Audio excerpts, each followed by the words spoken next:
अस्सलामुअलैकुम, सुबह बखैर, जुम्मा मुबारक। और जनाब आज के दिन की जो ख़ास बात है वो ये है कि भाई आज का दिन है दुआओं का दिन। तो आपने हमें भी दुआओं में याद रखना है और हम भी आपको दुआओं में याद रखेंगे। और हमेशा की तरह एक बात कहूँगी कि आज के दिन की ख़ास बात यह है कि आज के दिन आप जो भी दुआएं मांगते हैं उसमें से एक दुआ जो है वो आपकी लाजमी कबूल होती है। तो हमें भी आपने दुआओं में याद रखना है। और आज का दिन आपने ज़रूर ये करके सोच के रखना है कि आपने आज कोई नेकी करनी है और हर दिन जो है वो आपने अपनी नेकियों से ही भरना है ताकि आपकी नेकियों में इजाफा हो जाए। अच्छा, अभी मैं जब मेकअप रूम में थी तो मैं सोच रही थी कि आज मैं ना ड्रेसेस के ऊपर बात करूंगी, ख़वातीन के ड्रेसेस के ऊपर, कि भाई ख़वातीन किस तरह के ड्रेसेस पसंद करती हैं और ख़वातीन जो हैं वो क्या जब मार्केट जाती हैं तो उनको जो है वो खुले जो क्लोथिंग होती है वो ज़्यादा पसंद है, ख़ुद ड्रेस बनवाना पसंद है, या फिर बाज़ार से जो है वो रेडी टू वेयर उनको पसंद है। लेकिन उससे पहले मैं ये सोच रही थी कि ख़वातीन की जो खुशी है वो किस चीज़ में है। सोने में है? नहीं, बिल्कुल भी नहीं है। किसी ज्वेलरी में है? नहीं। ख़वातीन जो होती है ना वो सबसे ज़्यादा खुश इस बात से होती हैं कि वो जब कोई नया ड्रेस लेकर आती हैं। तो आप ज़रूर मुझे कॉल करके बताइएगा कि जब आप कोई नया ड्रेस लेके आती हैं तो आपको कितनी खुशी होती है और कितनी देर तक होती है, और इसका ताल्लुक आपके मेंटल हेल्थ से भी है। क्योंकि आप नोट करिएगा कि जब भी हम लोग, मैं, आप, हम सब जब भी कोई शॉपिंग करते हैं तो हमें पूरा दिन एक अजीब सी खुशी रहती है और बार बार जाके जो है वो हम देख रहे होते हैं, अच्छा हमने ये ड्रेस लिया है, हमने वो ड्रेस लिया है। चाहे वो हम जाके मार्केट से, जो नॉर्मल मार्केट होती है, वहाँ से कोई कपड़ा लेके आएँ सूट बनवाने के लिए, और फिर उसके बाद या फिर हम कोई ड्रेस लें जो कि हमने रेडीमेड लिया हो। लेकिन सबसे ज़्यादा जो एक एक्साइटमेंट होती है ना वो तब होती है जब हम मार्केट जाते हैं, कपड़ा लेते हैं, फिर उसके बाद आपकी एक्साइटमेंट का लेवल हाई हो जाता है जब आप जाते हैं टेलर के पास, फिर आप बेले ख़रीदने जाते हैं, फिर आप जो है वो दीगर मार्केट्स में जाते हैं उसके दुपट्टे के लिए जाते हैं। तो you know it's amazing activity. अब क्या हुआ है कि लोगों ने इसको बहुत कंपोज कर दिया है। वो ऑनलाइन चीज़ें करवा लेते हैं, वो ऑनलाइन चीज़ें मंगवा लेते हैं। अब उन्हें घूमना नहीं पड़ता, अब उन्हें इतनी ज़्यादा मेहनत नहीं करनी पड़ती। अब उनको बहुत सारे चीज़ें जो है वो शॉप से मिल जाती हैं, रेडी टू वेयर मिल जाती हैं। लेकिन हम लोग ना ये एक्टिविटी करना भूल गए हैं कि अपना ड्रेस खुद डिज़ाइन करें। इसमें हमारी एक्टिविटी भी है, इसमें जो है वो थोड़ी सी मेहनत भी लगती है, इसमें आपका दिमाग की क्रिएटिविटी भी लगती है। तो मैं ये सोच रही थी कि अब मैं कम से कम अपने 1 या 2 ड्रेसेस ना खुद डिज़ाइन करवाया करूँगी, खुद कपड़ा लूँगी और फिर उसकी बेलों के लिए, उसकी डिज़ाइनिंग के लिए खुद से सोचूंगी, टेलर के पास जाऊंगी, थोड़ा ब्रेन बिल्डिंग करूंगी उसके साथ कि भाई आपने इस तरह से बनाना है, या किसी डिज़ाइनर के साथ बैठूंगी। यकीन करें इससे ना आपकी क्रिएटिविटी बहुत बढ़ती है। और ये छोटी छोटी चीज़ें जो हम करना भूल गए हैं, आसानियों की तरफ आ गए ना, इससे हम और लेज़ी होते जा रहे हैं, सुस्त होते जा रहे हैं। तो सर्दियों में अगर आप कुछ नहीं कर रहे ना तो एक ड्रेस जो है वो ज़रूर अपनी मर्ज़ी से बनवाएं और अपनी मर्ज़ी से डिज़ाइन करवाएं। आप देखें आपको कितना ज़बरदस्त फील होगा आपकी लाइफ में। आपको ऐसा लगेगा कि कुछ चेंज आया है। आसानियों से निकल के थोड़ी सी नेचुरल लाइफ की तरफ आएँ, आपको मज़ा आएगा। अच्छा जी, अब कराची के मौसम की बात करते हैं कि कराची का मौसम कैसा है। तो कराची का जो मौसम है ना वो है औसम, और शहर का मौसम सर्द और खुश्क है। दिन के औकात में मौसम खुश्क, सुबह और रात में सर्दी की शिद्दत में इजाफा हो गया है। अब शामिल कर लेते हैं हम कि आज ओवरऑल जो वेदर फोरकास्ट है वो क्या रहेगी, मौसम कैसा रहेगा। तो जनाब 11 बजे मौसम कैसा रहेगा और 12 बजे मौसम कैसा रहेगा ये जान लेते हैं हमारी स्क्रीन पर। अच्छा जी, 11 बजे है 23 सेंटीग्रेड, 12 बजे है 26 सेंटीग्रेड, 1 बजे है 27 सेंटीग्रेड और 2 बजे है 28 सेंटीग्रेड। अच्छा जी, आगे बढ़ते हैं और गोल्ड के प्राइस आपके साथ में शेयर करते हैं। स्टिल जो गोल्ड के प्राइस हैं वो कम है, सस्ता है। तो this is high time two by gold. आप चेन लें, लॉकेट लें, अंगूठियाँ लें, जो भी लें, लेकिन अभी सस्ता हुआ है सोना। और इसकी क्या एग्जैक्टली प्राइस है वो मैं आपके साथ में शेयर करती हूँ कि आलमी बाज़ार में सोना जो है वो $17 सस्ता होकर $4,191 फी औंस तक गिर गया। 1 तोला सोना 1,700 रुपये सस्ता होकर 4,41,462 रुपये का हो गया है। और 10 ग्राम सोना 1,457 रुपये कमी से 3,78,482 रुपये का हो गया। और 1 तोला चांदी 85 रुपये कमी से 6,000 रुपये पर आ गई है। अच्छा, अब हम शेयर कर लेते हैं हेल्थ से रिलेटेड खबर। और आज हमारे पास हेल्थ से रिलेटेड जो है एक अच्छी खबर है, एक बड़ा कारनामा है जो मैं आपके साथ में शेयर करने जा रही हूँ। कराची के सरकारी अस्पताल के डॉक्टर्स ने ये बड़ा कारनामा अंजाम दिया है। और जब भी डॉक्टर्स इस तरह से कोई बड़ा कारनामा अंजाम देते हैं तो हमारी तरफ से जो है ना बहुत सारी बेस्ट विशेज़ उनको जाती हैं। सिटी 10 की टीम की जानिब से उनको बहुत सारी बेस्ट विशेज़। अच्छा जी, ये है कि लियारी जनरल अस्पताल में पहली बार टेलीथेरेपी रोबोटिक मशीन के ज़रिए अब मुफ्त ऑपरेशन किया गया। जदीद टेक्नोलॉजी के ज़रिए 45 साल जो खातून हैं उनकी बच्चादानी के कैंसर का कामयाब और मुफ्त ऑपरेशन जो है वो करके तारीख रकम कर दी। तो ये बड़ी एक अच्छी खबर है, ख़वातीन के लिए भी बड़ी पॉजिटिव खबर है कि भाई इस तरह से अब सेहत की जो सहूलियात हैं वो मिलना शुरू हो गई हैं और ये कामयाब तरीन ऑपरेशन जो है वो किया गया है। अच्छा जी, अब कुछ बात कर लेते हैं फ़्लाइट के हवाले से।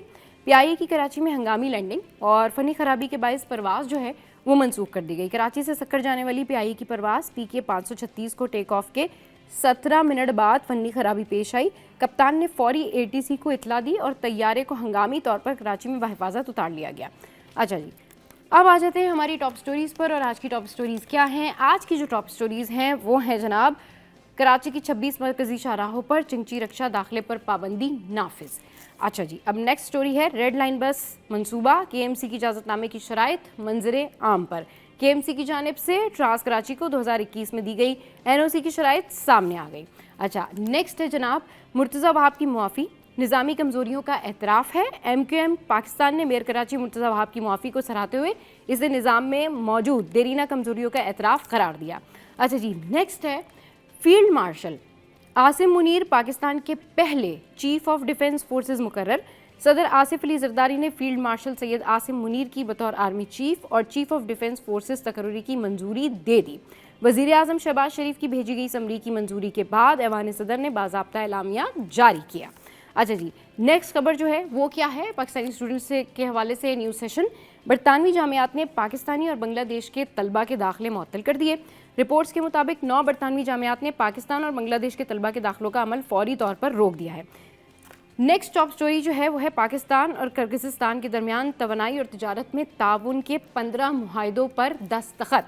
अच्छा जी, उसके बाद वी हैव PSL भारत में भी मकबूल, गूगल पर सबसे ज़्यादा सर्च किए जाने वाले इवेंट्स में शामिल हो गया। अच्छा जी, अब कुछ बात कर लेते हैं ICC रैंकिंग के हवाले से। साइम अयूब T20 में नंबर 1 ऑलराउंडर बन गए। Best wishes Saim Ayub. ICC ने नई रैंकिंग जारी कर दी। अच्छा, ये हमारी टॉप स्टोरीज़। अब आपके साथ में जो है वो वेजिटेबल प्राइस शेयर करते हैं जल्दी से और आपको बताते हैं कि आज के जो वेजिटेबल प्राइस हैं वो क्या है।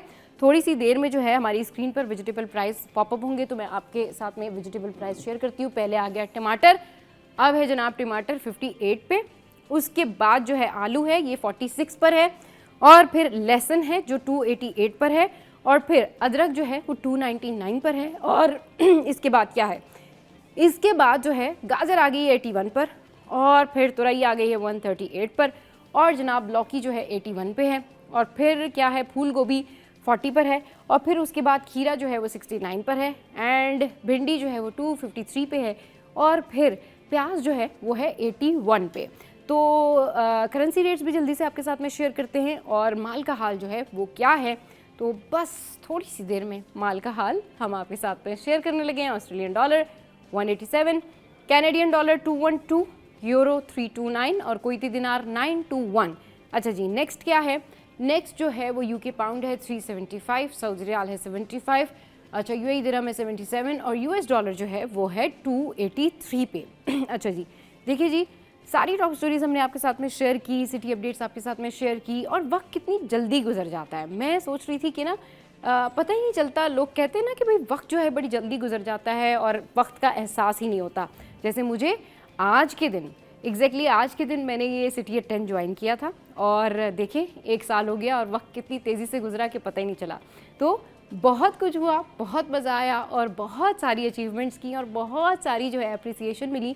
तो बस आपको खुशी होती है कि आप जो काम करते हैं लोग उसको सराहते हैं, प्यार करते हैं। तो ऐसे ही हमारा साथ देते रहिए, हमारा शो देखते रहिए। Keep watching City at 10। Will take a short break here.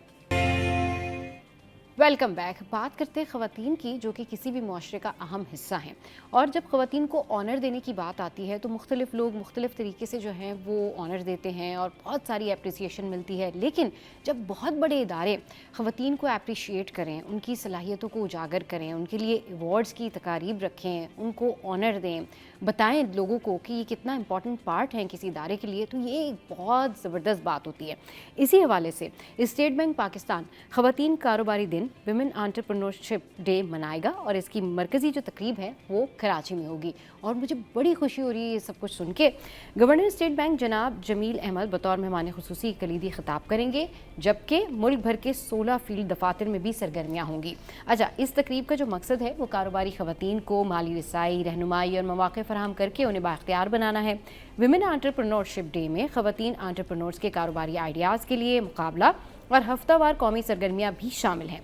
कारोबारी ख़वातीन और माली इदारों को अवार्ड से नवाजा जाएगा, जिनमें विमेन ऑफ इम्पैक्ट, इख्तिराही, सोशल इम्पैक्ट और इस्तेकामत अवार्ड शामिल हैं।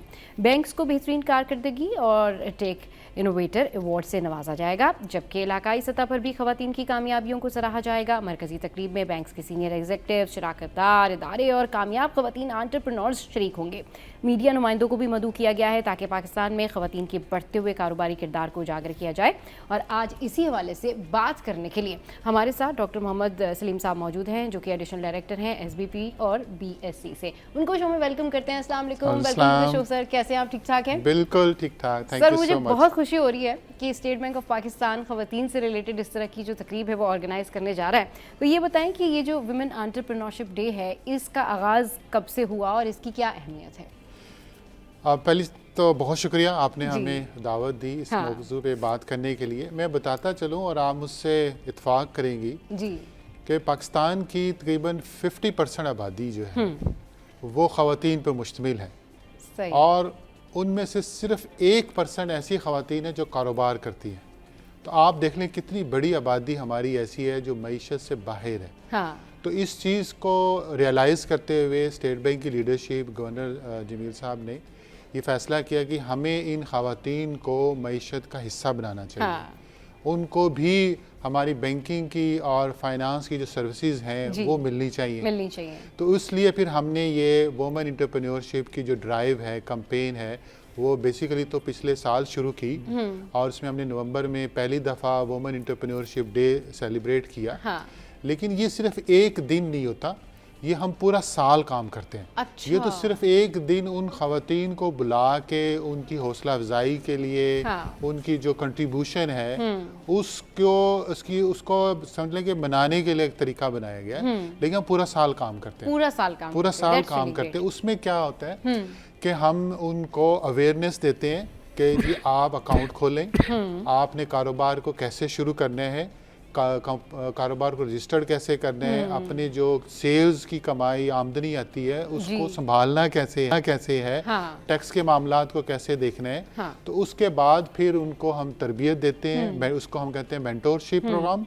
मेंटोरशिप प्रोग्राम के बाद जो वाकई ख़वातीन कहते हैं जी मैंने तो कारोबार करना ही करना है, उनको फिर हम बैंक के साथ जोड़ते हैं। और बैंक उनको फिर कर्जा देता है ताकि वो अपना कारोबार जो है वो शुरू कर सके। तो पिछले साल जो है वो 20,000 ख़वातीन को कर्जा मिला। 24 अरब रुपए के कर्जे जो हैं वो बैंकों ने दिए। और मैं बड़ी खुशी के साथ ये बताता चलूँ कि पिछले 12 महीनों में बैंकों ने 9,70,000 ख़वातीन को कर्जे दिए। अच्छा। और ये पता है कितनी अमाउंट बनती है? 230 अरब रुपया। तो ये वो अहमियत है, ये वो हमारा इनिशिएटिव है जिससे ख़वातीन जो हैं वो हमारी मईशत का हिस्सा बन रही है। और जो मैं समझता हूँ कि अभी भी बहुत इसमें गुंजाइश है। मैं ये नहीं कहता कि बहुत ज़्यादा, बहुत गुंजाइश है। ख़वातीन के लिए मौके मौजूद हैं, वो ऑनलाइन कारोबार कर सकती हैं, अपने घरों में बैठ के छोटी छोटी प्रोडक्ट्स बना सकती हैं, ऑनलाइन सेल कर सकती हैं, फ्रीलांसिंग का काम कर सकती हैं। तो स्टेट बैंक का जो बुनियादी मकसद ये है कि इन ख़वातीन को मईशत का हिस्सा बनाया जाए, इनको भी बैंकिंग की सहूलियात मिलनी चाहिए, उसका ये फ़ायदा उठाना चाहिए। तो हम लोग हर साल कोशिश, हमारी टारगेट ये है कि 4 लाख ख़वातीन के अकाउंट्स खोले जाएं। सही। आप हैरान होगी कि 52% ऐसी ख़वातीन हैं जिनका अकाउंट भी नहीं है। अच्छा। तो हमने उनको घरों में, रूरल एरियाज़ में जाके उनको कोशिश करें कि उनके अकाउंट खोले जाएं। तो इसलिए हमने 4 लाख ख़वातीन हर साल को हम अकाउंट क्योंकि बुनियादी चीज़ अकाउंट है। अकाउंट खोलेंगे तो सेविंग करेंगी तो कुछ अगली चीज़ों की तरफ जाएंगी, कारोबार का सोचेंगी। तो इसलिए ये हमारे लिए बड़ा इम्पॉर्टेंट है कि इतनी बड़ी आबादी जो ख़वातीन की है उसको हमने मुफीद बनाना है, मुफीद बनाना है। अच्छा सर, ये पाकिस्तान विमेन एंटरप्रेन्योरशिप डे पर ये बताएं कि इस पूरे प्रोसेस के ज़रिए ये सवाल बनता है कि स्टेट बैंक के जो मकासद हैं वो क्या हैं, इसके पीछे क्या थ्योरी है, क्या कॉन्सेप्ट है एक्चुअली? तो कंसेप्ट तो वही है कि हमारे यहाँ जिसको हम कहते हैं फाइनेंशियल एक्सक्लूजन बहुत ज़्यादा है। ओके। तो एक तो हमने उस फाइनेंशियल इंक्लूजन को बढ़ाना है और एक्सक्लूजन को कम करना है, एक तो ये मकसद है। दूसरी चीज़ है कि हमारे यहाँ एक जो टर्म भी यूज़ होती है कि जेंडर गैप जो है, जेंडर गैप को भी कम करना है, कि मर्द जो हैं वो भी कारोबार करें, बैंकिंग सर्विसेज से फ़ायदा लें, तो ख़वातीन को भी तो मौका मिलना चाहिए। ये डिस्क्रिमिनेशन खत्म होनी चाहिए। तो हमारा मकसद ये है कि हम 2015 से हमने ये कोशिश शुरू की है अल्हम्दुलिल्लाह, और पिछले 10 साल में हम इसको बहुत अच्छे तरीके से आगे लेके चल रहे हैं। अभी सिर्फ ये जो जेंडर गैप है ये 30% रह गया है। सही, राइट। और 2028 तक जो हमारा टारगेट है वो हमने इसको 25% पे लेके आना है, और हम इंशाल्लाह हमारी ख्वाहिश है कि जो जेंडर गैप है 0 हो जाए। सही, ये हमारा असल मकसद है कि जो फाइनेंशियल सर्विसेज हैं मर्दों को भी उतनी मिले जितनी औरतों को मिले। बिल्कुल। तो ये गैप जो है वो हम कम कर रहे हैं और इसका मकसद यही है। बिल्कुल। तो इसके लिए हम फाइनेंशियल लिटरेसी भी बढ़ा रहे हैं और इसमें फाइनेंशियल इंक्लूजन के लिए हम काम कर रहे हैं, और हमारा अभी जो फोकस है वो डिजिटल फाइनेंशियल लिटरेसी है, क्योंकि लोग जो हैं अब स्मार्टफोन यूज़ करते हैं, वो बुक्स के ज़रिए पढ़ना पसंद नहीं करते। तो इसलिए हम बच्चों के लिए छोटी छोटी गेम्स का प्रोग्राम कर रहे हैं ताकि गेम्स के ज़रिए सीखें। इस तरह से जो हमारा एक बहुत बड़ा तबका है जिसको हम डोमेस्टिक सर्वेंट कहते हैं, घरेलू मुलाजमीन है, अब वो स्कूल नहीं जाते, उनके लिए भी हम स्पेशल इनिशिएटिव लेके आ रहे हैं कि छोटी छोटी वीडियोस के ज़रिए जो क्लिप्स होते हैं और डिजिटल कंटेंट के ज़रिए उनको सेविंग सिखाई जाए, उनको अकाउंट कैसे खोलना है, ब्रांच में कौन सी सर्विसेज मिलती हैं वो उनको दिया जाए। ये हमारे डिजिटल फाइनेंशियल लिटरेसी का हिस्सा है। बिल्कुल बिल्कुल ठीक कह रहे हैं। चलें जी, यहाँ पर वक्त एक ब्रेक का, ब्रेक के बाद वापस आएंगे, फिर डिस्कशन को कंटिन्यू करेंगे। Welcome back. State bank of Pakistan से हमारे साथ डॉक्टर मोहम्मद सलीम साहब मौजूद हैं, जिनसे हम बात कर रहे हैं एंटरप्रेन्योरशिप डे के हवाले से, जो कि अब मनाया जाएगा, और ख़वातीन को मज़ीद एम्पावर करने के लिए मज़ीद क्या पॉलिसीज़ हैं वो भी इस हवाले से जानेंगे। लेकिन अभी पूछते हैं कि पाकिस्तान में विमेन एंटरप्रेन्योर्स को स्टेट बैंक और निजी बैंक जो हैं उनकी जानिब से कौन सी प्रोडक्ट्स की, मसनूआत की पेशकश की जा रही है? देखिए, इस वक्त हर बैंक ने हमारी जो स्टेट बैंक की कोशिशों के नतीजे में एक स्पेशलाइज्ड प्रोडक्ट्स बनाई हुई है, और ये प्रोडक्ट्स दो तरह की है। एक तो डिपॉजिटर के तौर पे कि ख़वातीन अपने अकाउंट्स खोल सकते हैं, उन्होंने स्पेशल उनको इंसेंटिव्स दिए हैं कि अगर ख़वातीन अकाउंट खोलती हैं उनके पास तो उनको वो डिस्काउंट कह लें या फैसिलिटीज़ जो हैं वो दे रहे होते हैं। तो इसको हम कहते हैं लाइबिलिटी साइड की जो प्रोडक्ट्स हैं कि अकाउंट खोलें और उनकी सर्विसेज लें। दूसरी जो प्रोडक्ट्स हैं वो लोनिंग की हैं। अच्छा। हाँ, कि अगर कोई ख़वातीन कारोबार करना चाह रही है तो उन्होंने उनके लिए स्पेशलाइज्ड प्रोडक्ट्स हैं कि वो फाइनेंसिंग ले सकती हैं उनसे, और उनके फाइनेंसिंग लेके अपने कारोबार को वो कर सकते हैं। हर अपने किसी ने निसा का नाम दिया है, किसी ने वोमेन का एम्पावरमेंट का दे दिया है, किसी ने दुआ के नाम से प्रोडक्ट बनाई हुई है, तो बैंकों ने प्रोडक्ट्स बनाई हुई है। तो मेरी जो ख़वातीन को जो गुजारिश होगी कि आप अपने जो भी उनका बैंक है जहाँ उनका अकाउंट है, रिलेशनशिप मेंटेन कर रही हैं, उनके पास जाएं और उनसे पूछें कि बताएं कि जी आपका ख़वातीन के लिए क्या प्रोडक्ट्स हैं, तो वो एक्सप्लेन करेंगे। उसके डॉक्यूमेंटेशन भी हमने काफ़ी हद तक सिंप्लीफाई कर दी है, आसान कर दी है, बल्कि अब तो डिजिटल लोनिंग का प्रोसेस आ गया कि घर बैठ के भी वो डिजिटल पोर्टल के ज़रिए वो लोन अप्लाई कर सकती हैं। ठीक है।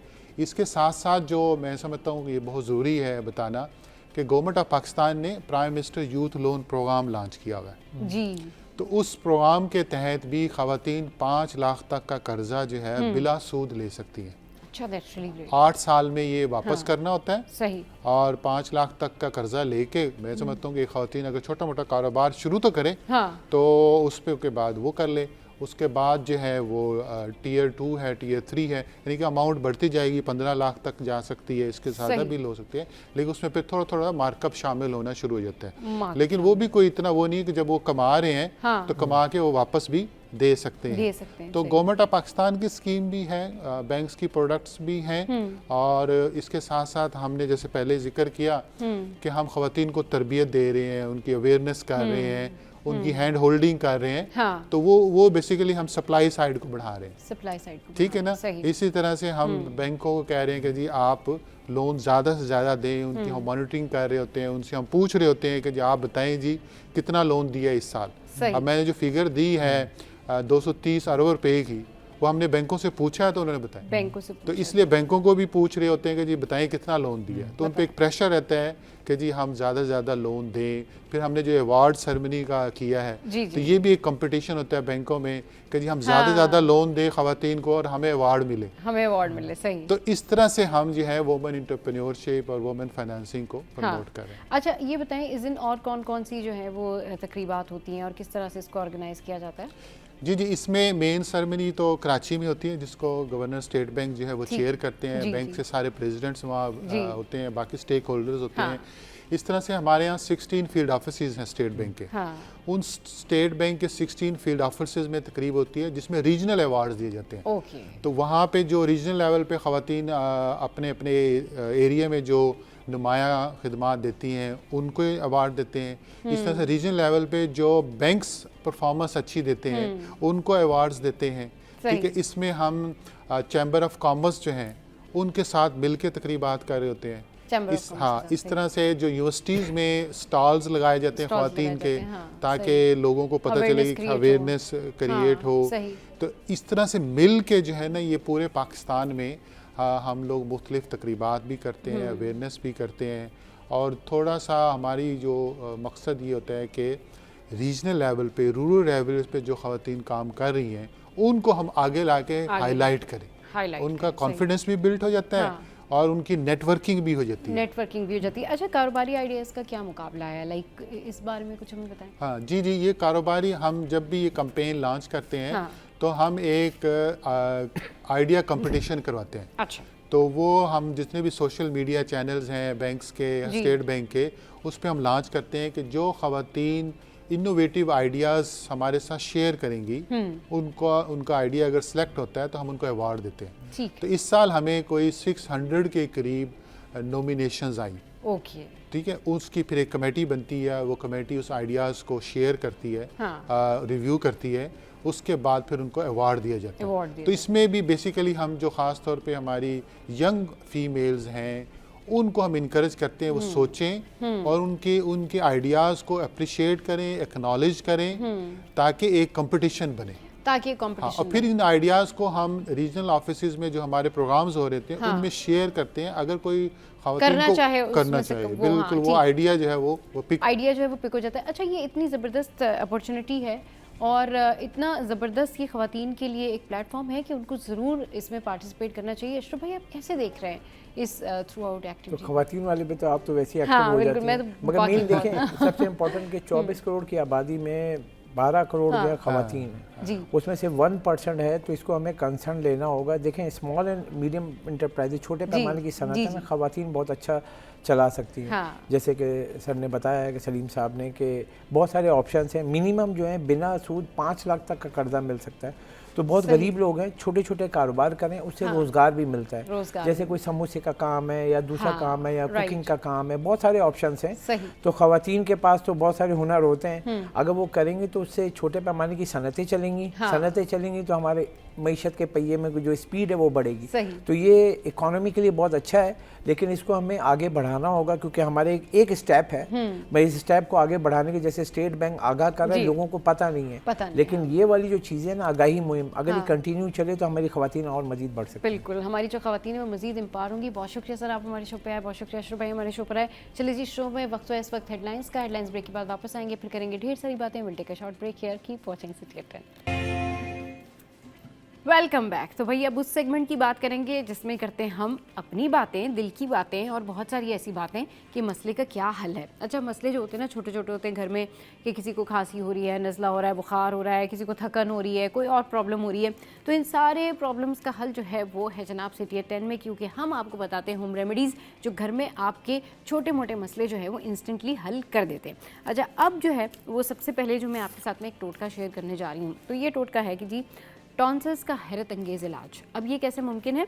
ये ऐसे मुमकिन है कि गले के अमराज बहुत सी बीमारियों को जन्म देते हैं। टॉन्सिल्स के लिए 2 चमचे अजवाइन देसी को एक गिलास पानी में जोश दे लें, फिर इसे छान लें और फिर इस नीम गर्म पानी से सुबह शाम गरारे करें। फ़ायदा पहले ही 1-2 दिन में महसूस होगा। फिर तली हुई चीज़ें और बाकी चीज़ों से परहेज़ करें और 15 से 20 दिन तक इलाज करें। बाद में जो है वो लोग इलाज कर सकते हैं। अब आपके जो टॉन्सिल्स हैं वो ठीक हो जाएंगे। मतलब आप अगर बाद में इसके ऊपर कोई मज़ीद कोई चेक करवाना चाहें, इलाज करवाना चाहें तो आप कर सकते हैं।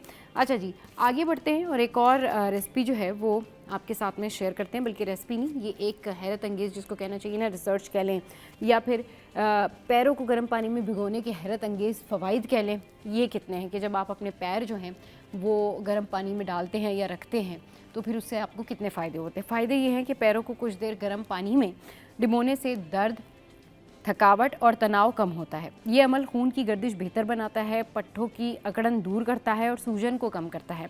अच्छा जी, एप्सम के रॉक नमक मिलाने से बदबू ख़त्म हो जाती है और जिल्द को सुकून मिलता है।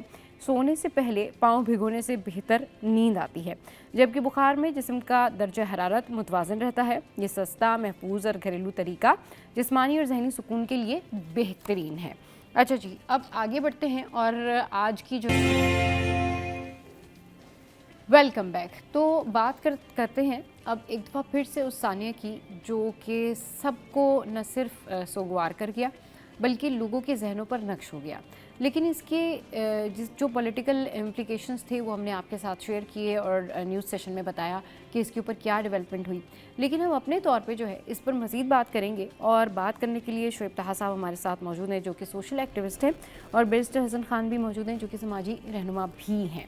इन दोनों से आज हम बात करेंगे और इन दोनों से पूछने की कोशिश करेंगे कि हम ये तयन करते रह गए कि गलती किसकी है। फिर मुर्तज़ा वाब साहब आए, उन्होंने फिर इस इंसिडेंट पे, इब्राहिम वाले इंसिडेंट पे जो है वो अपनी गलती भी तस्लीम की। कहीं ना कहीं ऐसा लगता है कि उनका जो रोल है वो कहीं ना कहीं पॉजिटिव रहा, इस सेंस में कि उन्होंने एटलीस्ट अपनी गलती एक्सेप्ट की और उन्होंने कहा हाँ मैं अपनी गलती मानता हूँ। मगर बाकी जो सराउंडिंग में लोग थे या बाकी जो वहाँ पर इस तरह से स्ट्रक्चर था, उनकी कितनी बड़ी जिम्मेदारी थी, उनकी कितनी बड़ी गलती थी। और फिर उसके बाद बात करेंगे कि अवाम में ये शऊर कब बेदार होगा कि वो अपनी मदद आपके तहत कम से कम एक दूसरे की मदद करना शुरू करें। तो सबसे पहले मैं बात करूंगी बैरिस्टर हसन खान से। अस्सलाम वालेकुम, वेलकम टू द शो। कैसे हैं आप? ठीक हैं जी, वालेकुम सलाम। अच्छा, ये बताएं बैरिस्टर साहब कि आप इस वाक़े के बाद इस इंसिडेंट के ऊपर क्या कमेंट जो है वो करना चाहेंगे? जी thank you so much Saba for taking me on your morning show. जी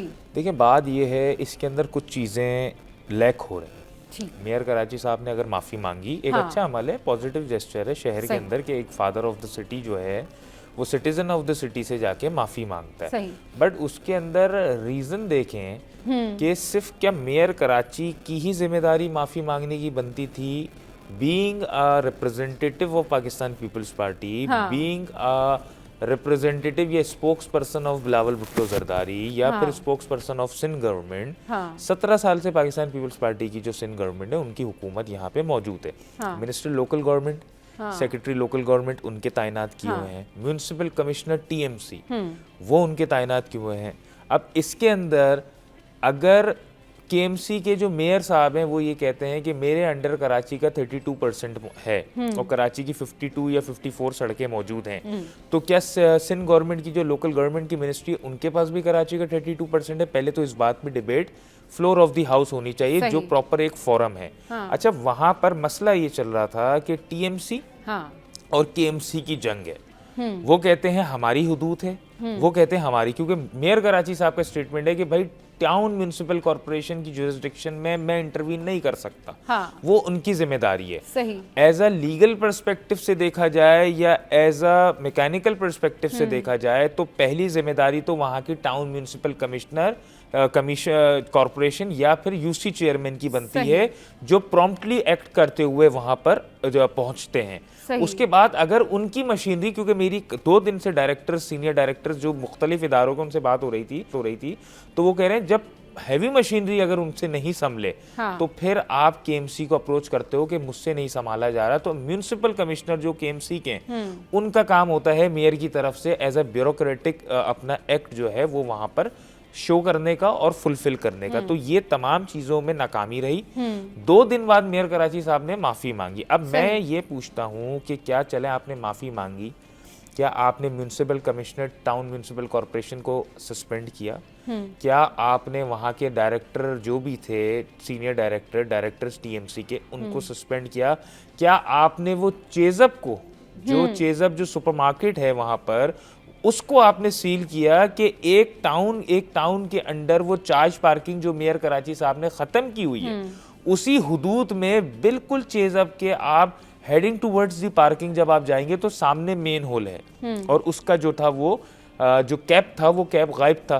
तो क्या चेजअप को आपने सील किया कि ये चेजअप की भी एक ग्रॉस क्रिमिनल नेग्लिजेंसी है कि इतने टाइम से अगर वो गटर का ढक्कन नहीं था तो एज अ लाइबिलिटी के तौर पे वो ये सोचते कि अगर कोई ऐसा अनप्रेसिडेंटेड वाकया हो गया जिसकी वजह से हमारी कंपनी या हमारे एम्प्लॉयर को नुकसान पहुंचे, हमारी रेपुटेशन टार्निश हो, उससे बेहतर है हम 2000-3000 का एक गटर का ढक्कन लाके यहाँ पे सेफ एंड सिक्योर जगह को बना दें। लेकिन इनमें से अभी तक कोई अमल नहीं किया गया। माफी मांगना है तो कल के तो फिर माजरत के साथ, अगर उनको बुरा लगे या वो ऑफेंड हो, but no any personal grudges for mayor Karachi. लेकिन अगर माफी मांगना है तो कल के आप बोलेंगे पूरा शहर को आप मार दें, हर शहरी जो है वो डंपर के नीचे मर जाए, गटर के ढक्कन में मर जाए, गवर्नमेंट जाके उनसे माफी कर ले।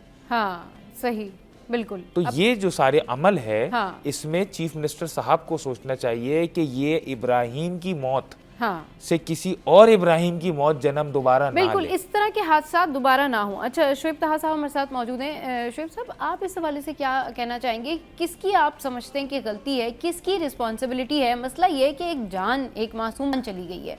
अब ब्लेम गेम की सूरत हाल है। ठीक है, मेयर कराची आए, उन्होंने माफ़ी मांग ली, मगर बाकी भी तो इसके अंदर एक्सपेक्ट्स शामिल हैं, बाकी भी तो चीज़ें हैं जिनको पॉइंट आउट करना चाहिए।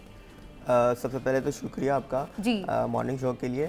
देखें, इशू यही है कि आप 2025 की अगर हम बात करें तो ये वाकया जो है ना वो 24वां वाकया है, यानी कि इससे पहले 23 वाकया हो चुके हैं। हाँ। मैं शुक्रगुजार हूँ मीडिया का कि इस चीज़ को इन्होंने हाईलाइट किया। आप ये देखें कि अगर मैं बात करूं एक फ़िल्म की, 1993 में एक चार्ली नाम से एक मूवी बनाई गई थी मरहूम उमर शरीफ साहब ने। अच्छा। उनका एक सॉन्ग था इसी मेनोल के ऊपर। अच्छा। उन्होंने ये बताया उसके कि मेनोल से कितनी जानें ज़ाया होती है। अच्छा। अब आप देखें कि वो 1993 से लेके 2025 तक हमारा इशू सेम ही है। आप ये देखें कि गवर्नर्स जो हैं, हमारा जो एक निज़ाम है उसको चेंज नहीं किया। ये 4 करोड़ का एक शेर है, आप उसमें देखें कि इतना अफसोसनाक वाकया हो जाता है। अब हम ब्लेम गेम की तरफ दे रहे हैं। यहाँ पर ऐसा लगता है कि मुकाबला चल रहा है peoples party versus Jamaat Islami. यहाँ पर मुख्तलिफ समाजी तंजीमें भी काम करी है। हाँ। हमने देखा कि फिक्सिट ने वहाँ पर आए, काम किया, सारी चीज़ें।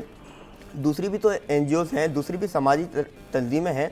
हम ये देखते हैं कि जब भी राशन डिस्ट्रीब्यूट करना होता है तो वो एक इतनी मीडिया आती है, सारी उसमें जो है ना एक हाईलाइट किया जाता है। आप देखें कि ये भी तो एक इशू है ना, ये भी एक शेयर का एक मेन इशू है। हाँ। समाजी तंजीमों को ये चाहिए, सिविल सोसाइटी को स्पेशली ये है कि आपके अंडर में जो है ना मुख्तलिफ तंजीमें आती हैं, उनको चाहिए कि आप वो आके इन शेयर को ऑन करें। हाँ। स्पेशली मुझसे जब नौजवान पूछते हैं कि इस मुल्क में क्या चल रहा होता है, किस तरह से निज़ाम चल रहा है, तो मैं यही कहता हूँ कि आप 1993 का या 1990 का आप अखबार उठा के देख लें और उसमें ये देख लें कि वहाँ के इश्यूज क्या थे, और आप 2025 में देख लें, आपको ये फर्क नहीं, आप ये समझेंगे कि मैं कल का ही अखबार पढ़ रहा हूँ। यानी कि इतने साल गुजरने के बावजूद भी हमारा एक निज़ाम जो है वो बिल्कुल बेहतर नहीं हो सका इसमें। हाँ, बिल्कुल ठीक कह रहे हैं कि निज़ाम बेहतर नहीं हो सका। अच्छा, ये बताएं हसन कि आपको क्या लगता है कि सिविक सेंस की कितनी ज़रूरत है? अवाम इस सिलसिले में खुद अपनी मदद आपके तहत क्या कर सकती है? ऑल्दो कि जिनकी रिस्पॉन्सिबिलिटी है उनको पूरी करनी चाहिए, जो कसूरवार हैं उनको सज़ा मिलनी चाहिए, लेकिन इसमें अवाम क्या इम्पैक्ट डाल सकते हैं?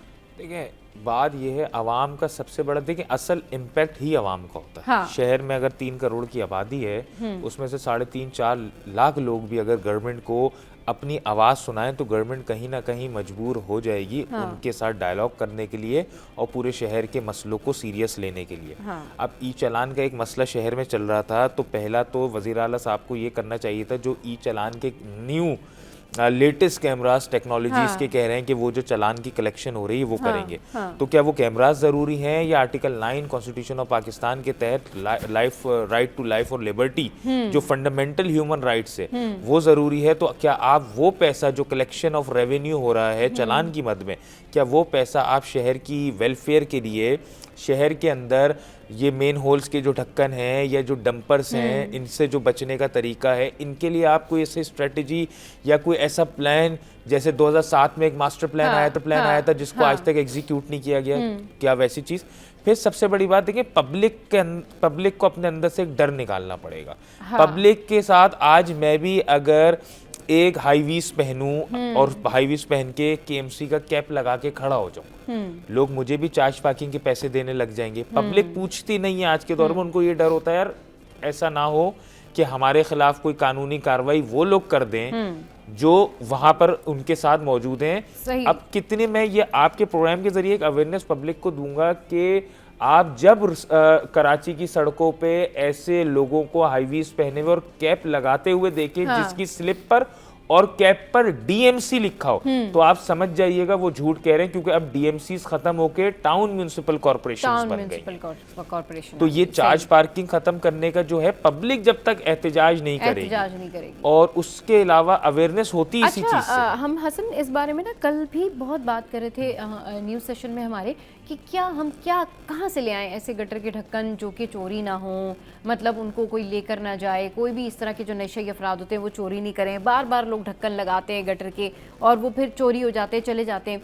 और मुख्तलिफ लोग मुख्तलिफ किस्म के जो है वो आइडियाज़ दे रहे थे कि मैं ये कह रही थी कि इस तरह से होकर कोई आवाज़ हो जाए, कोई सारन बज जाए। चलें, आप कुछ नहीं कर सकते, आप जिद्दत नहीं ला सकते, आप जो है वो कहना चाहिए ना जदीद कवर्स नहीं रख सकते अगर आप गटर के ऊपर। तो कम से कम अगर गटर बना हुआ है वहाँ पर और आपको लगता है कि भाई इसका जो ढक्कन है या इसका जो कवर है वो चोरी हो जाएगा या फिर कोई ट्रक गुजरेगा वो इसको तोड़ता हुआ चला जाएगा, तो कम से कम आप फिर उसकी सराउंडिंग पर कोई ग्रिल लगा दें। बिल्कुल ऐसे ही आप उसकी सराउंडिंग पे ग्रिल लगा दें, क्योंकि जब चोरी करने जाएगा फिर वो कूद के जाएगा, तो थोड़ी ऊंची इतनी भी अगर आप ग्रिल लगा देंगे, हर जितने भी आपके गटर हैं, जितने भी ऐसे गटर हैं जो बीच में है, बीच रास्तों में है, गलियों में है, सड़कों पे हैं, तो कम से कम आप कोई ग्रिल लगा दें और इस तरह से लगा दें कि वो चोरी नहीं हो। कोई ऐसा सिस्टम बना दें कि इतराफ में आपके पास अगर ग्रिल नहीं है तो कोई कांटे ही डाल दें। बिल्कुल, मतलब कुछ नहीं कर सकते तो उसके सराउंडिंग में कोई ऐसा बैरियर, कोई तो ऐसी चीज़ लगा दें। कम अगर जो चोर आएगा भी और वो ढक्कन चोरी करेगा तो कम से कम वो उसको क्रॉस करके जाएगा, और जो बाकी लोग वहाँ से गुजर रहे हैं उन्हें पता होगा कि यहाँ पे कांटे लगे हुए हैं, यहाँ पे ये बैरियर लगा हुआ है, यहाँ पर ग्रिल लगी हुई है, तो ये छोटे बच्चे, ये बुजुर्ग अफराद ये नहीं गिरेंगे। ये लोग जो अपनी जानों से जा रहे हैं बेध्यानी में, कोई बाइक से गुजर रहा है उसकी बाइक फंस गई, कोई बच्चा गिर गया, कोई बूढ़ा गिर गया, कोई जवान गिर गया, कोई लड़की वहाँ से गुजर रही है उसका पाँव फिसला वो गिर गई, लड़का गिर गया, तो आप कुछ नहीं कर सकते। तो ये भी नहीं कर सकते। सबसे आसान तरीका ये आइडेंटिफाई कर करके उन जगहों पर आप 4 ऐसी कोई बैरियर ही लगा दें वहाँ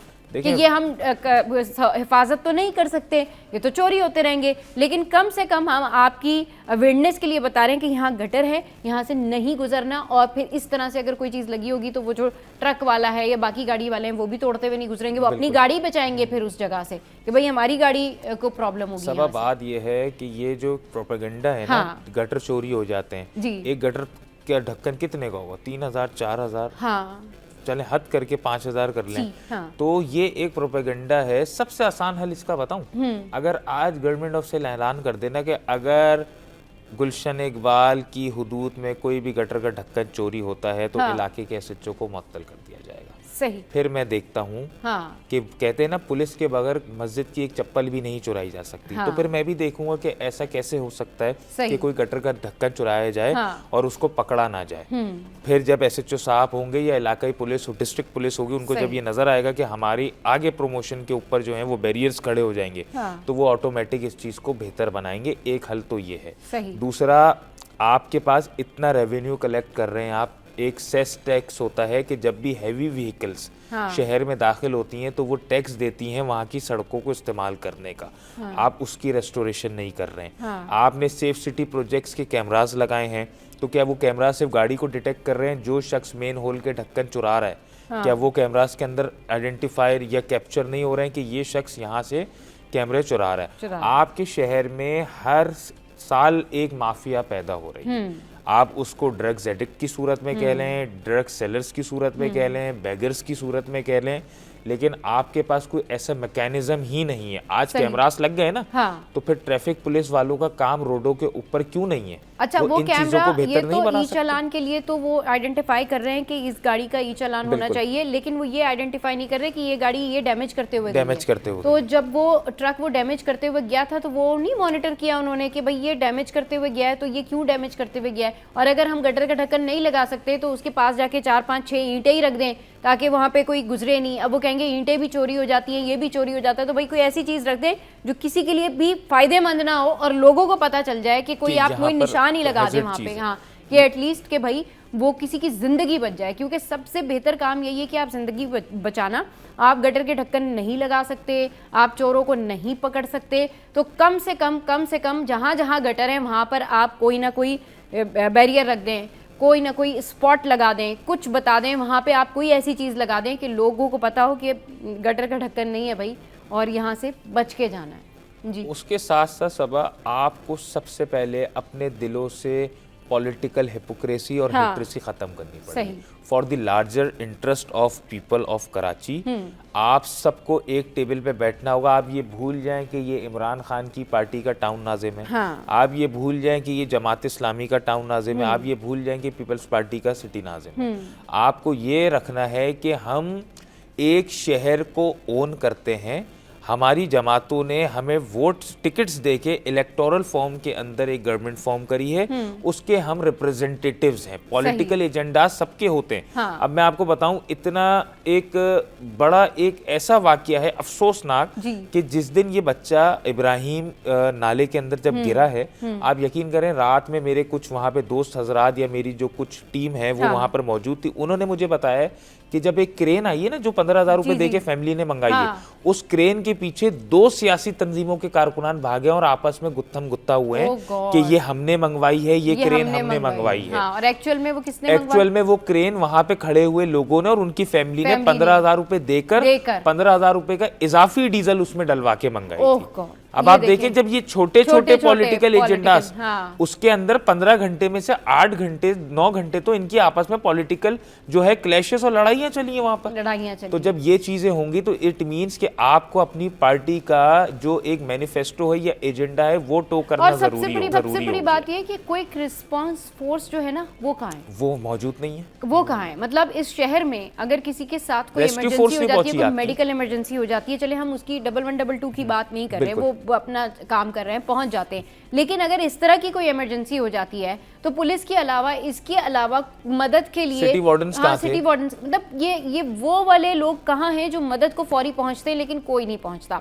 मुझे समझ में ये नहीं आता कि मसले तो ये 1000 निकाल लेते लेकिन उसका हल भी तो है ना। और ये आवाम को भी चाहिए, मेरे ख्याल में ये आवाम को भी चाहिए कि अगर आप कहीं पे कोई गटर का ढक्कन देखते हैं कि नहीं है, कोई गटर खुला हुआ है, तो प्लीज़ अपने पास से ही पैसे जमा करें। और अगर आपको लगता है कि ढक्कन बार बार चोरी हो जाएगा तो उसकी सराउंडिंग में आप कोई ऐसी ग्रिल लगवा दें इतनी ऊंची कि जब उनको कोई काम करना हो तो वो लोग भी चले जाएं और जो चोर है, जो नशई है, जो चुरा के लेके जाएगा वो चला जाए, लेकिन लोगों की जाने ना जाए। क्योंकि फिर कितना भी कोई गुजर रहा होगा उसको पता होगा कि मैं इसके अंदर नहीं जा सकता। सबसे अच्छा तरीका जो मेन होल का ढक्कन लगता है ना, उसके ऊपर आप क्रॉस में 2 सरिये लगा दें। हाँ, वो 2 सरिये जब लग जाएंगे तो वो ढक्कन कोई निकाल ही नहीं सकेगा उस सरियों में से। और कम से कम लोगों को नजर तो आएगा ना कि अगर ढक्कन वो तोड़ के भी लेके जा रहा होगा तो नजर तो आएगा कि सरिये लगे हुए या नहीं जाना है, यहाँ नहीं जाना है। कम से कम आप कोई ना कोई ऐसी निशानी रख सकते हैं जो कि चोरी ना हो। अच्छा, यहाँ पर बहुत सारे ऐसे एरियाज हैं जहाँ पर गटर के ढक्कन लगे हुए हैं और आपको हैरत होगी कि वहाँ से चोरी नहीं होती। बिल्कुल ऐसे ही। मतलब मैं आपसे भी इस बारे में बात करना चाहूंगी शुएब कि आप सोचिए कि ऐसे बहुत सारे एरियाज हैं जहाँ पर आप सोचते हैं कि इतना अंधेरा, इतना सारा कुछ है, लेकिन ये हैरत की बात है कि पब्लिक प्लेसेस से गटर के ढक्कन चोरी हो जाते हैं, लेकिन यहाँ से चोरी नहीं होते क्योंकि सराउंडिंग में आप देखते हैं कि सिक्योरिटी सख्त होती है। देखिए इसमें मैं एक चीज ऐड करूंगा कि आपका जब ढक्कन लगा हुआ नहीं है उस पे, तो आप देखें कि अचानक अगर बारिश होती है तो फिर आपको तो वो बिल्कुल नजर ही नहीं आएगा। आप देखें कि कितनी जानों का नुकसान होता है वहाँ पर। इसके अलावा आप देखें कि टाउन जो है या म्यूनिसिपल कमीशन है, आपके पास इतने सारे इख्तियारात हैं, आप 12 लाख रुपए आप उनको दे रहे हैं, आपके 7-8 लाख रुपए तो आपकी सैलरी में चला जाता है। तो आप उसको 2-4 लाख रुपए की आप इतने हजारों लोगों में आप किस तरह उसको डिस्ट्रीब्यूट करेंगे। और दूसरा ये देखें कि जितने भी आपके पास टाउन है उनके पास सिर्फ 102 गाड़ियां होती है और वो भी बर वक्त पहुंचती नहीं है। 10 बजे रात को ये वाकया हुआ है, 14 घंटे बाद आपकी वो देखें, वो जो मैं कहूँगा नन्ना इब्राहिम जो है वो देखें किस तरह से वो गुजर के वो जा रहा होता है और वो आधा किलोमीटर की सड़क दूर करके फिर वो जाके मिलता है हमें। हमारे पास कोई ऐसा निज़ाम नहीं है कि बर वक्त पहुँच के हमें कोई इस तरह से उसको। और एक मजे आप की बहुत अच्छी बात करें कि हमारे पास कोई ऐसा निज़ाम नहीं है। मैं ये सोच रही थी जब ये हादसा हुआ वाक़या हुआ तो आई वाज थिंकिंग कि इन लोगों को ये मैपिंग भी नहीं पता बिल्कुल कि ये नाला कहाँ रहा है, कनेक्ट हो रहा है। अगर कोई इसके अंदर कोई जाएगा तो वो मैक्सिमम फ्लो के साथ कहाँ पहुंच सकता है, या क्या इसका मैप है, या जो ज़ेरे ज़मीन हमने जो ये बनाई हुई है जगहें ये एक्चुअली किधर से किधर जा रही हैं। ये कोई ऐसा प्लानर हमारे कोई भी प्लानर हमारे इस शहर में मौजूद नहीं है। उस कचरा चुनने वाले ने लाश निकाली। हाँ आप देखिए एक बच्चे ने एक बच्चे की लाश निकाली। केएमसी के अमले को नहीं पता कि इसका जो मेन कनेक्शन है नाले का वो कहाँ पर जा रहा है, इसका फ्लो कितना है, इसका प्रेशर कितना है, और ये बच्चा अगर यहाँ से स्पीड में अगर कहीं पर जाता है तो वो कहाँ जाके मिलेगा, ये इसकी डीपनेस जो है इस नाले की कितनी है।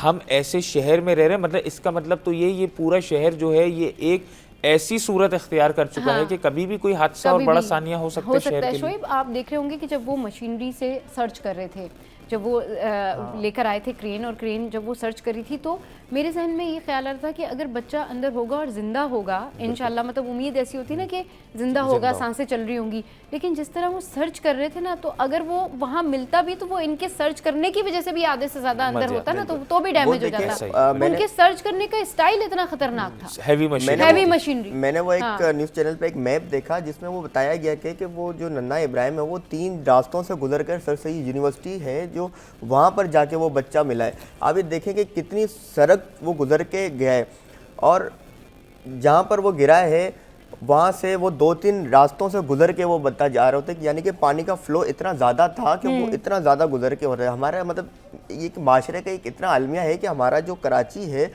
4 करोड़ का शहर है, उसका इंफ्रास्ट्रक्चर ही बिल्कुल आपने इस तरह से बनाया हुआ है कि वो आपके किसी काम का नहीं है। जिस बच्चे ने उसको फाइंड आउट किया वो कहता तुमको, उसे पूछ रहे थे कि तुमको कैसे मिला ना ये, तो वो कहता है मैं देख रहा था तो मुझे उसका पाँव नजर आया, तो उससे पूछ रहे हैं तुम गए थे तुम डायरेक्टली, तो बाद में उस बच्चे को भी वो पीछे पीछे कर रहे थे कि कहीं बच्चे का नाम नहीं हो जाए बेचारे का। पुलिस वालों ने मार के किया है। आप देखेंगे यानी आपके जितने ये चॉकिंग पॉइंट्स थे, आपको ये पता है ना कि ये पॉइंट इस जगह पर मौजूद है, तो इसका एंड कहीं और होगा। अगर ये ऐसे जा रहा है तो हमें इसके लिए क्या करना होगा, इसके एंड पॉइंट पे जाते हैं, इसके मिड पॉइंट पे जाते हैं, फिर हम इसको सर्च करने की कोशिश करते हैं जहां से वो बच्चा गिरा है। अगर आप वो पॉइंट ढूंढ रहे हैं तो किसी और टीम को दूसरे एंड पे होना चाहिए।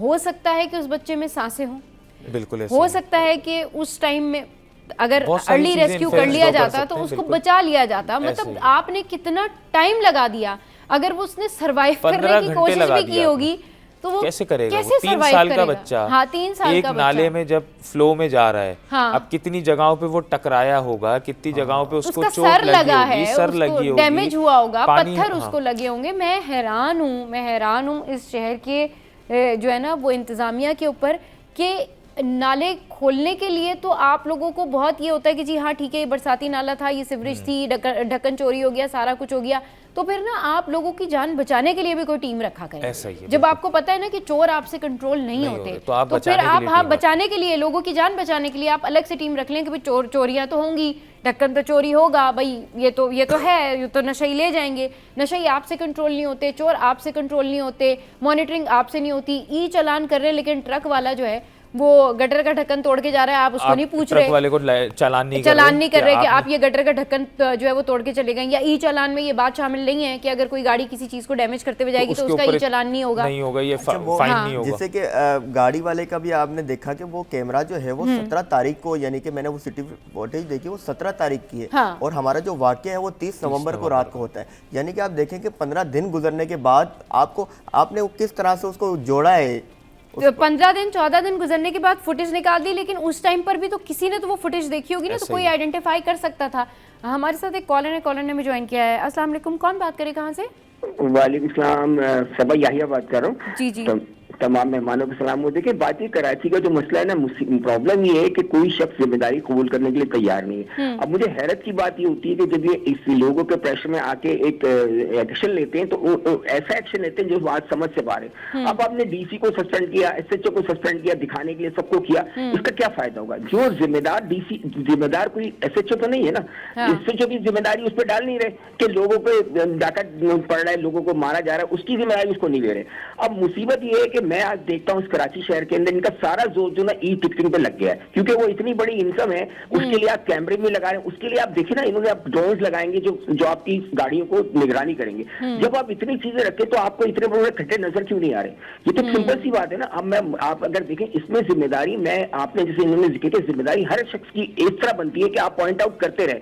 अगर आप पॉइंट आउट, जैसे आपका चैनल दिखा रहे हैं ना, हो ना हो, एक आप अपनी जिम्मेदारी, अब एक स्टोर वाला तो पूरी करें। बिल्कुल, एक आपका स्टोर वाला, इतने बड़े स्टोर्स आप चला रहे हैं, तो भाई अगर एक खड्डा आपकी दुकान के सामने, यू शुड रिपोर्ट इट। आप उसको बार बार अप्रोच करें, लिखें लोगों को, उसके बाद एक्शन होगा। लेकिन मेरा इनसे सवाल ये कि देखिए कराची के जो हालात है, आज ऐसा वाकया हो गया, इससे पहले कई वाकयात हो चुके हैं, अब ये वाकयात होते रहेंगे। और जो रेलेवेंट लोग थे उनको ये आया, वहां पे तो पार्किंग ही नहीं करवानी चाहिए। नहीं, देखिए एक और बात सुनिए ना, एक बात ये है कि हम जिन पार्टियों के पीछे भाग रहे होते हैं, किसी के पीछे भी जा रहे होते हैं, सब अपना काम अपने अपने तौर पर शायद काम कर रहे हो, मैं उनकी बात नहीं करता, लेकिन प्रॉब्लम ये होती है कि जो इस शहर को चलाने वाले ना, वो जो सिस्टमेटिक एक दूसरे का एक डिपार्टमेंट का कोऑर्डिनेशन, अब आप देखें ना, इसमें इन्होंने किसी बीआरटी पे डाल दी, उस पे डाल दी, उस पे डाल दी, यार इसको ऑन कौन करता है? मुझे तो ये सब, इस शहर को ऑन कौन कर रहा है, इसके जुरिसडिक्शन को किस तरह आप डिवाइड करेंगे? अच्छा, बिल्कुल ठीक कह रहे हैं आपकी बात मैं समझ गई हूँ यार, thank you very much for calling us. वो ये कहना चाह रहे हैं कि इस शहर को ऑन कौन कर रहा है, तो मैं उनको ये बताना चाहती हूँ कि जब यहाँ पे कोई पॉजिटिव काम होता है तो सब ऑन कर लेते हैं कि ये हमने किया, ये हमने किया, ये हमने किया, ये सेलिब्रेशन हमारी थी, ये इंफ्रास्ट्रक्चर हमारा था, ये प्रोजेक्ट हमारा था, ये तामीरात हमारी थी। लेकिन जब प्रॉब्लम आती है आवाम के साथ, जब लोग इस तरह से बेयारो मददगार होते तो फिर कोई और नहीं करता, फिर वो कहते जी ये हमारा मसला नहीं है, ये इस डिपार्टमेंट का मसला था, ये इस डिपार्टमेंट का मसला था, ब्लेम गेम शुरू कर देते। बिल्कुल, देखिए यही वो चीज़ है कि मैं बताता हूँ कि आप ब्लेम गेम के बजाय आप उसको इनिशिएट करें। उस वक्त जब ये वाकया हुआ तो ये सारे पॉलिटिकल पार्टीज को उस जगह पर पहुंचना चाहिए और सब उनको मदद करनी चाहिए उन चीज़ को। यानी कि आप देखें कि जब एक वाकया हो जाता है तो आप एक हैशटैग बना देते हैं और सोशल मीडिया पे आप उसकी कैंपेन चलाना शुरू करते हैं, बजाय उसके कि उसकी हेल्प आउट करें। इंतज़ामिया इतनी गफलत का शिकार होती है कि रात का वक्त है, अगर हमें रात का वक्त अगर एक वाकया इस शहर कराची में हो जाता है 4 करोड़ के, यानी कि मैं फिर समझ लूँ कि मेरा कोई मददगार नहीं है, मुझे अपनी मदद आपके तहत सारी चीजें करनी पड़ेगी। अच्छा, मसला ये है कि जब यूनिवर्सिटी में आप होते हैं या कॉलेज में होते हैं, वहाँ कोई इशू होता है ना, तो सारे स्टूडेंट मिलके पहुंच जाते हैं और अपना मसला हल करवा लेते हैं। ऐसे ये भी आपका घर है, आपका शहर है, और ये जो NGOs हैं जो कि दावा करती हैं कि हमने इतना लोगों को खाना खिलाया, इतने हज़ारों लोगों को खाना खिलाया, तो भाई ये सारी NGOs मिलके यही देख लिया करें कि कहाँ कहाँ पे गटर के ढक्कन खुले हुए हैं, तो वो जितने लोगों को खाना खिला रहे हैं उतने लोगों की जान भी बचा लें ना वो, क्योंकि उनमें से भी तो कोई जाके उस गटर में जाके गिर सकता है ना। तो ये सबकी जिम्मेदारी है, और इसको ना क्राइम समझें कि अगर आप कहीं पर देखें कि गटर का ढकना खुला हुआ है और कोई इस तरह से उसको चोरी करके ले गया, कोई तोड़ के चला गया, प्लीज़ उसको रिपोर्ट करें। अगर आप ये कहते हैं ना भाई क्या मतलब है, कौन पूछेगा, इस शहर में बड़े हसन असल में मसला ये कि माइंडसेट बन गया, कितना भी कोई बड़ा प्रॉब्लम हो जाए लोग चुप रहते हैं, भाई यहाँ तो ऐसे ही होता है। लेकिन कम से कम इस मामले पे आप वोकल होके बोलें और इस मामले पे सब लोग एक दूसरे का साथ दें। गवर्नमेंट ने एक माइंडसेट ये बना लिया है कि 2 दिन शोर शराबा होगा, चीख चिल्लाहट होगी, मामला नॉर्मल हो जाएगा, बैक टू नॉर्मल। और पब्लिक ने कि यार ये शहर, अब याहिया साहब ने जो सवाल किया, मैं रैप अप करूंगा कि ये शहर देखें, ओनरशिप आपके पास है, जिसके पास वोट की ताकत है ना, जो टैक्स दे रहा है, हकीकी मायनों पे वही शहर को ओन करता है। और एक पब्लिक अवेयरनेस मैसेज और दूंगा कि कहीं पर भी आप गटर का ढक्कन खुला हुआ देखें या कोई ऐसी वायलेशन देखें जो अगेंस्ट दी लॉ हो और अगेंस्ट दी ह्यूमन राइट्स हो, आप फौरी तौर पे इसकी पिक्चर खींचें, उसको कैप्चर करके आप ट्विटर या फेसबुक पे मुर्तजा वहाब साहब का जो ऑफिशियल फेसबुक हैंडल है या ट्विटर हैंडल है उनको टैग करके उसका एक प्रिंट आउट निकाल के आप अपने पास रख लें, जो आप फिर तमाम इदारों को टीसीएस करें। उम्मीद है कि किसी न किसी के दिल में आज भी शहर का या अपनी ड्यूटीज फंक्शंस को जो है एक्सरसाइज करने का दर्द होगा, वो आपसे कांटेक्ट करेगा। और अगर तब भी कुछ नहीं होता तो आप प्रॉपर ऑम्बुड्समैन में भी जाएं, उनके खिलाफ कोर्ट में भी जाएं। इन दोनों से भी कुछ नहीं होता तो जितने लोग कंबाइन करें वो मुझे भेजें उन चीजों को, मेरे थ्रू फिर अगर उसको जिस तरीके से भी एजुटेशन के तौर पे या कॉन्स्टिट्यूशनल पिटीशंस के तौर पे इनिशिएट करना होगा, मैं हाजिर हूँ। बट आप सोशल मीडिया पे लाजमी इनको टैग करें, कल के ये ना हो कि इनकी नॉलेज में ये चीज़ इनकी नॉलेज में ये नहीं थी। ये बहुत अच्छी पॉजिटिव बात है और आई एम श्योर कि जब आप उनको टैग करेंगे या उनसे बात करेंगे तो वो ज़रूर रिप्लाई देंगे। बहुत शुक्रिया शोएब, बहुत शुक्रिया हसन, आप लोग हमारे शो पर आए। शो का टाइम एंड अप हो गया है और आज के शो का फीडबैक ज़रूर दीजिएगा, अपने इर्द गिर्द लोगों का ख्याल रखें और स्पेशली अब ये जो हालात है कराची में, इस हवाले से तो आपने अलर्ट भी रहना है कि कहाँ पर क्या कुछ हो रहा है, ज़रूर रिपोर्ट करें। कोई भी आपको ऐसा वाक़या, कोई भी ऐसी चीज़ लगती है तो आप रिपोर्ट करें और अपने बच्चों की हिफाजत जो है खुद करें, क्योंकि सिविक सेंस प्रिवेल करना भी आवाम का काम है। और अब जब भी कोई आप कहीं जाते हैं तो पहले ना उस एरिया को सर्च कर लिया करें, उतरने से पहले भी देख लिया करें उधर कोई और प्रॉब्लम तो नहीं है, कोई और मसाइल तो नहीं है, क्योंकि कराची हाइट्स अपना ख्याल खुद ही रखते हैं और अपनी मदद खुद ही करते हैं। अल्लाह करे कि हमारी इंतज़ामिया जो है वो इस हवाले से जाग जाए। अपना बहुत ख्याल रखिएगा। Keep watching City at 10।